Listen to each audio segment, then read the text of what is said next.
Usually when we picture a national border, there is this expectation of something incredibly physical. Oh, absolutely. Like a fortress. Yeah, exactly. Yeah. You picture the heavy steel boom gate, the uniformed guards, the concrete barriers, and, the sound of a passport being stamped. It's tangible.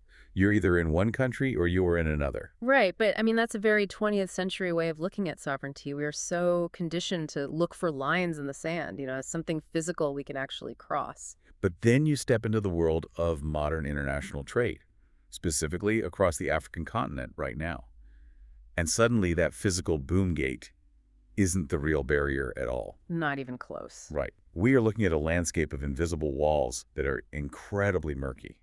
And to understand just how murky, we're going into a deep dive today on a May 2026 policy article. Yeah, this is by Torai Shirera from the Center for Artificial Intelligence and Sustainable Development, for CAISD for short. Right, and the piece is called Accelerating the African Continental Free Trade Area, or the AfCFTA. And honestly, the sheer scale of the AfCFTA is almost difficult to wrap your head around. I mean, we are looking at a framework designed to unite over 1.4 billion people. Wow. Yeah, and a combined GDP exceeding $3 trillion, all into a single, unified continental market. Which sounds amazing on paper, right? But here's the statistic that it stops you in your tracks. Despite all of those people, all of those resources, and all of that potential, Africa's share of world trade has historically been stuck at a mere 3%.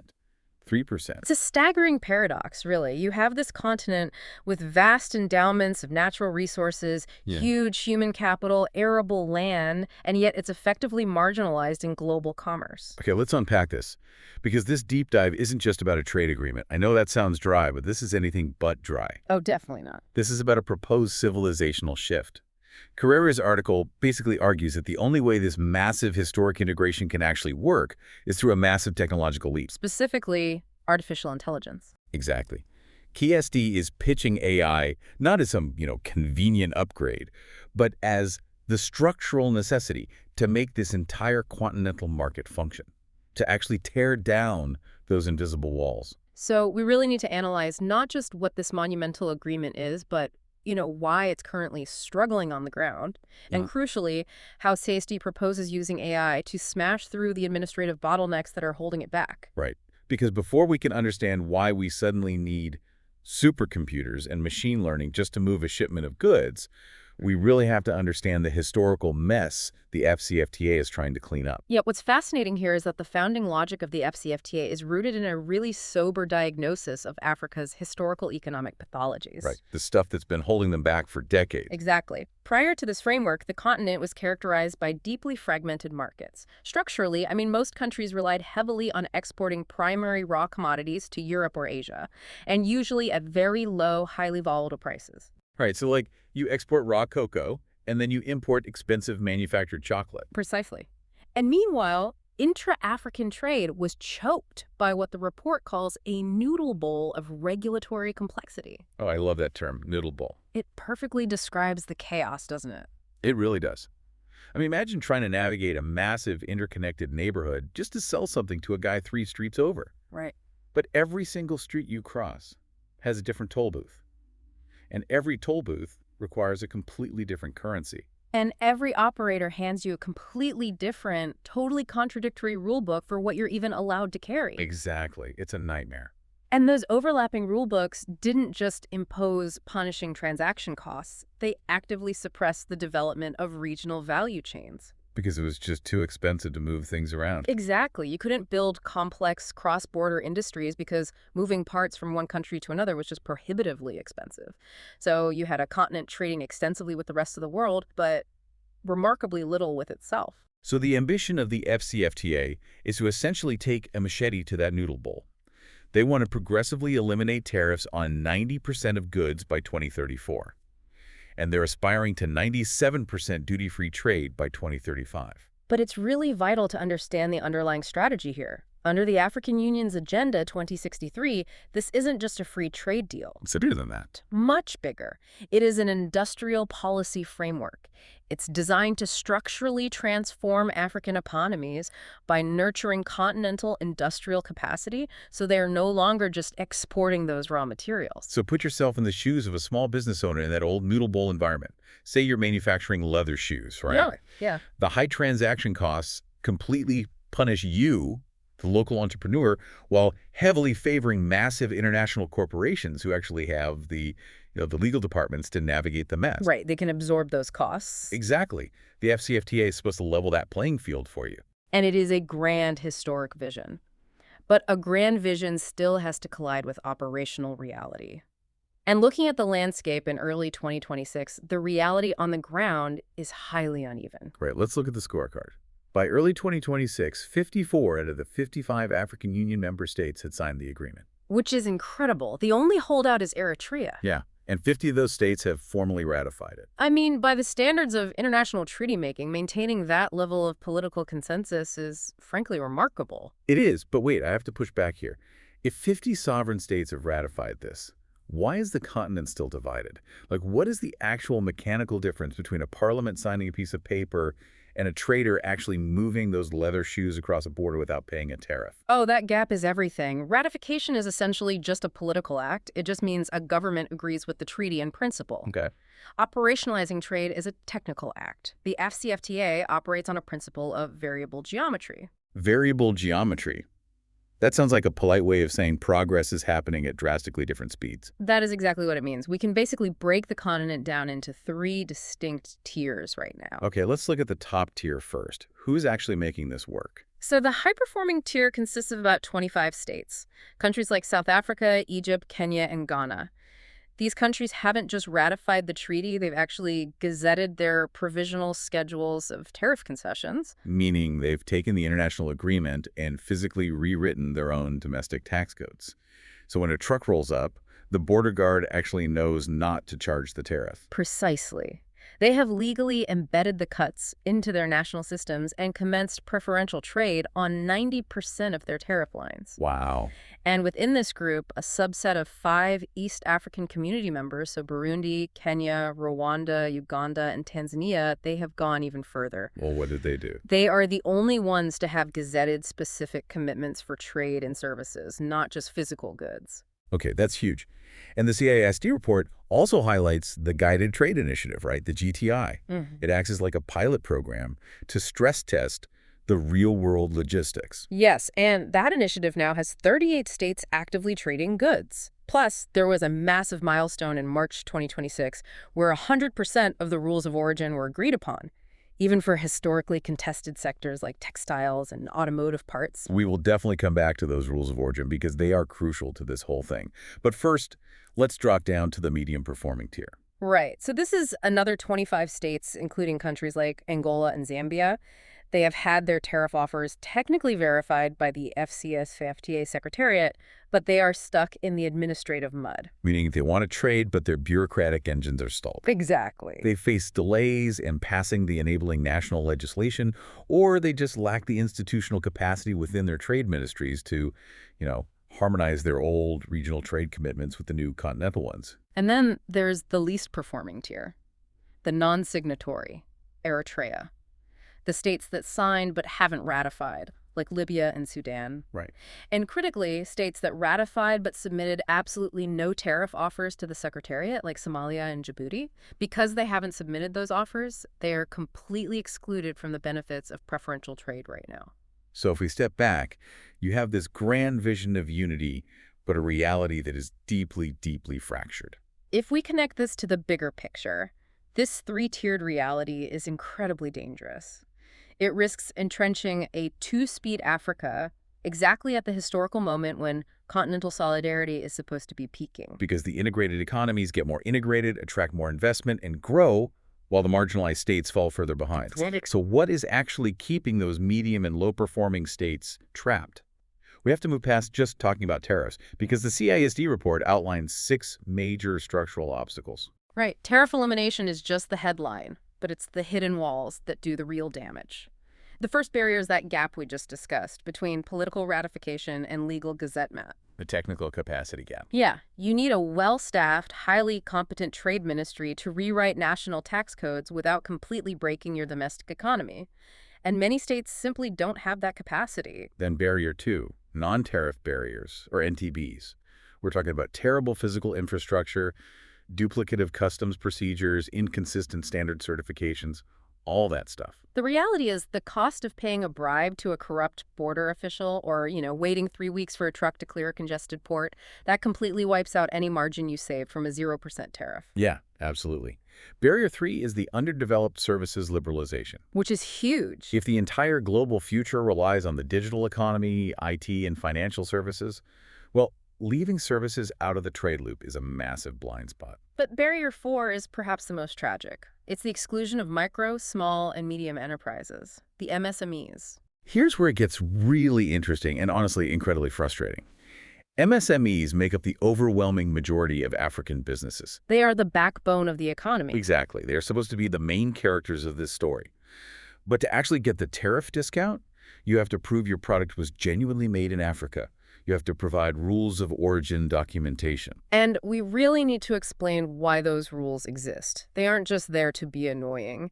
A free trade area needs to prevent a non-member country, say a massive manufacturer in Asia, from routing cheap, subsidized goods through a member state just to dodge tariffs. Right? You have to prove sufficient value was added within Africa. Exactly. But proving that requires a level of administrative sophistication that is totally divorced from the reality of a small trader. Okay. I mean, put yourself in the shoes of a local artisan weaving baskets. You are told you can now trade freely across the continent. But when you show up to do it, you have to track the exact origin of your raw materials, fill out complex forms, and navigate an online e-tariff book. For a small trader, that requirement is a literal brick wall. It locks them out completely. Which feeds directly into barrier 5, the compounding disadvantage for least developed countries that lack the institutional infrastructure to help those small traders fill out the paperwork. Right. They have no support system. And finally, barrier 6, the stark digital divide across the continent. The digital infrastructure needed to support modern paperless trade is just incredibly uneven. Okay, let me pause you right there, because this is where I really have to challenge the premise of the CIJ report. We have MSMEs locked out by paperwork, bureaucrats drowning in harmonization laws, and an underlying digital divide. Yeah. People are struggling with basic rolling blackouts. And the report's pivot is to say, let's deploy artificial intelligence as the ultimate trade facilitator. I know, it sounds a bit out there. How can a continent struggling with basic infrastructure leapfrog straight to biometric AI customs engines? It feels a bit like running before you can walk. It does sound like science fiction when you frame it against the infrastructure gaps. But CAISD's argument is that human effort alone can no longer bridge this gap. You physically cannot train enough human customs officials to manually process the sheer volume of complex paperwork required for 1.4 billion people to trade freely. So it's not a luxury. No, technology isn't being pitched as a luxury add-on. It's a structural necessity to bypass the broken administrative systems entirely. So they're essentially saying the system is too complex for human beings, so we have to hand it over to machines. Pretty much. Let's look at how they actually envision this working, starting with those rules of origin nightmares. So CISD's first major recommendation is deploying AI-powered customs engines.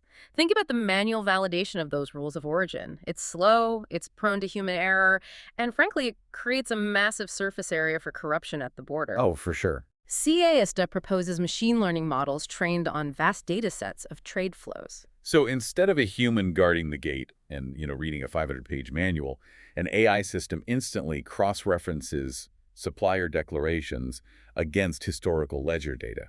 It automates the product classification using harmonized system codes, and it clears the shipment in milliseconds. Exactly. It only flags anomalies for human review. It removes the friction and the bias. That's incredible. The second recommendation tackles those non-tariff barriers with a Continental AI-driven NTB early warning system.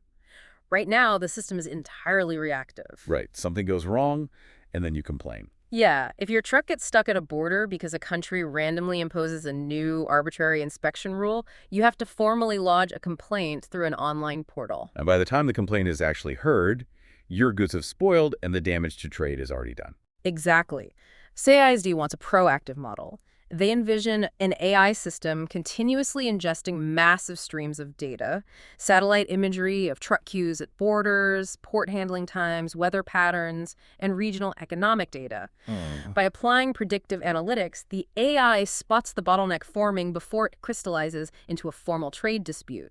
This allows policymakers to intervene early. That is wild. It's like a weather radar, but for bureaucratic traffic jams. That's a great way to put it. Okay, recommendation 3 tackles the money. The Pan-African Payment and Settlement System, or PAPSS, it is a brilliant initiative. It allows a business in Nigeria to pay in Naira, and the seller in South Africa receives Rand without having to convert everything into US dollars first. It's revolutionary, really. But for a system like that to work across dozens of jurisdictions, you need absolute trust. You have to know definitively who is on the other end of that transaction so you aren't facilitating money laundering or dealing with shell companies. And SAISC's solution is to secure this with an AI-driven EKYC, Know Your Customer, infrastructure. Yeah. Instead of mailing physical bank documents, they propose using biometric verification, computer vision to authenticate identity documents, and AI risk-based monitoring to track transaction patterns. It's all about building a continental layer of digital trust to eliminate cross-border fraud. Which brings us to recommendation 4, and this directly addresses your earlier point about the digital divide and the basket weaver. Like, how do you actually integrate the MSMEs? This might be the most elegant solution in the report, honestly. They recommend national AI trade platforms designed specifically for feature phones.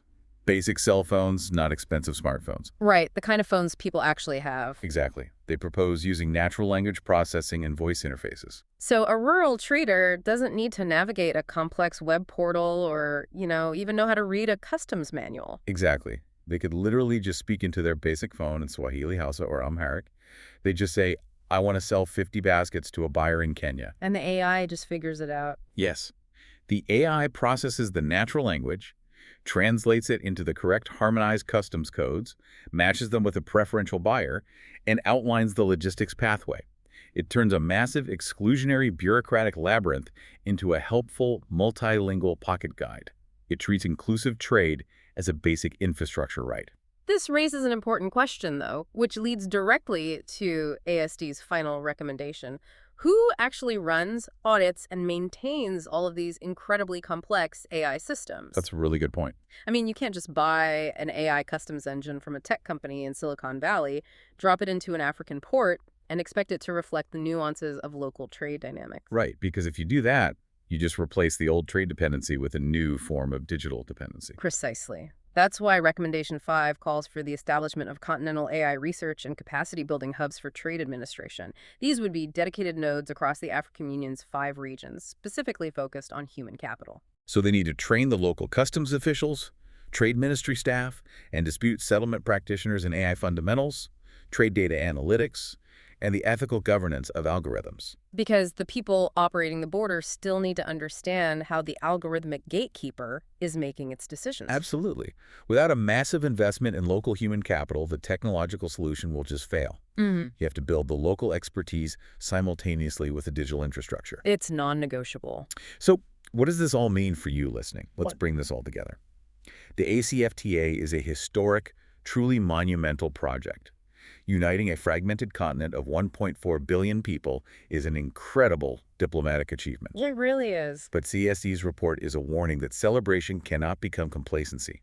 The old noodle bowl of overlapping rules and punishing tariffs is slowly untangling, but the roadmap makes it abundantly clear that human administration alone cannot handle the complexity of this new unified market. The transition from a ratified legal document to a thriving operational market is where the hardest work lies. And whether you are interested in global economics, the advancement of technology, or social equity, this deep dive proves that the future of international trade isn't just going to be written in legal statutes. It is going to be written in code. It fundamentally changes the mechanics of how nations interact with one another, doesn't it? It really does.